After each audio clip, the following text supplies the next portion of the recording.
I'd like to thank the China General Chamber of Commerce for hosting the event and for the vital work they do to help promote greater prosperity and international understanding. It's a tremendous honor for me to receive this award and be with you here tonight. It comes at a time when a peaceful and cooperative relationship between the U.S. and China, as CH says, is more important than ever before. Given the immense challenges we face as a global community, our two countries must work together productively in order to build a better world for all of our citizens and other citizens around the world.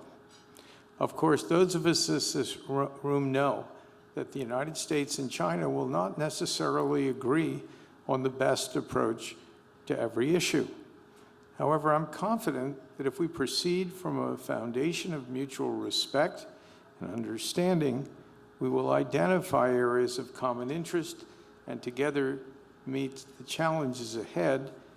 That's not going to be necessarily the easiest thing, but it will involve adjustments between the two countries.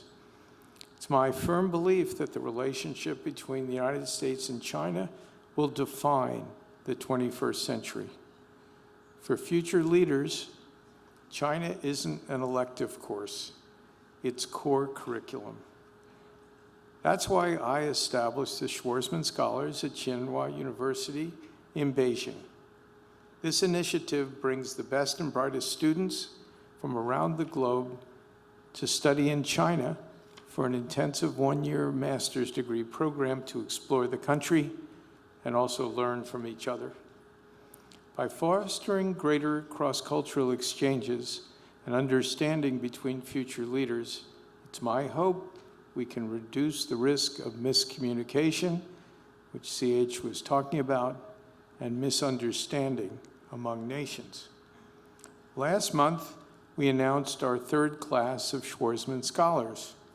We had 4,000 applicants, from which we chose 142 scholars who hail from 39 countries and 97 universities across the world.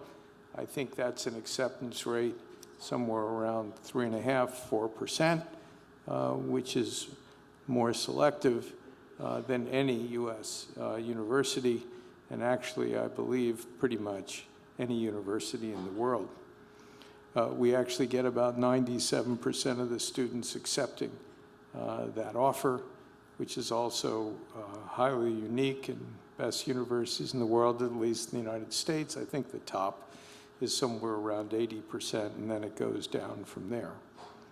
Throughout the selection process, I had the opportunity to meet with nearly every single scholar. And let me tell you, these are such an exceptional group of people that there's only one thing I can be sure of: I would never be accepted.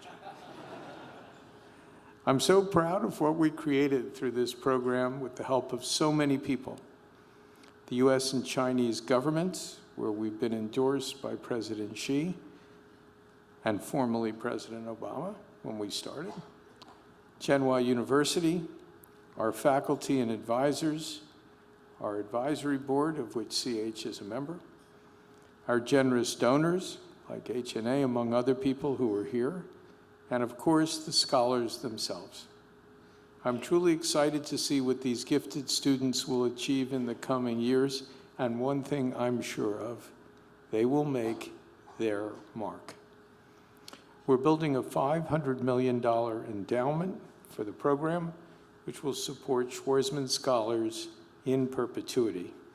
I encourage you, if you've ever thought of doing something bold and interesting, the idea of starting something that should last in perpetuity is really a neat thing. And now that it's happening, and it's real, it's even more impactful. Over the next 50 years, we'll create an alumni network of more than 10,000 Schwarzman Scholars. And given how long people are going to be living 50 years from now, that number will probably be 13,000 to 14,000 living Schwarzman Scholars. We'll go on to positions of prominence in politics, business, academia, journalism, medicines, and many other fields. This community represents an enduring set of relationships that can be activated over a lifetime in the service of building a more peaceful and prosperous world. It's with deep appreciation that I accept this award. I spend a lot of time, my personal time, trying to make the relationship between China and the U.S. as harmonious and smooth and productive as I can, and so honoring me with this award is actually a big deal. So thank you very much.